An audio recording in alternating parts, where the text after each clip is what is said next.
La troisième raison tient dans le transport de vapeur d'eau.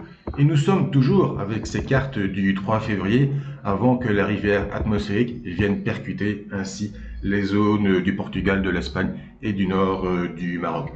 Nous avons ici la carte du transport de vapeur d'eau. Il y a évidemment deux éléments fondamentaux dans cette carte.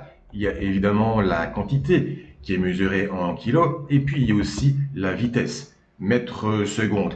Et évidemment, au début de la carte, au début de la rivière atmosphérique, même si nous avons beaucoup de vapeur d'eau dans la mer des Caraïbes, nous avons peu de vent à haute altitude. Mais en se rapprochant évidemment de cette zone à isohypse très resserrée, nous entrons dans la zone du courant jet et ce courant jet aspire d'autant plus cette grande moiteur vers l'Europe du Sud-Ouest.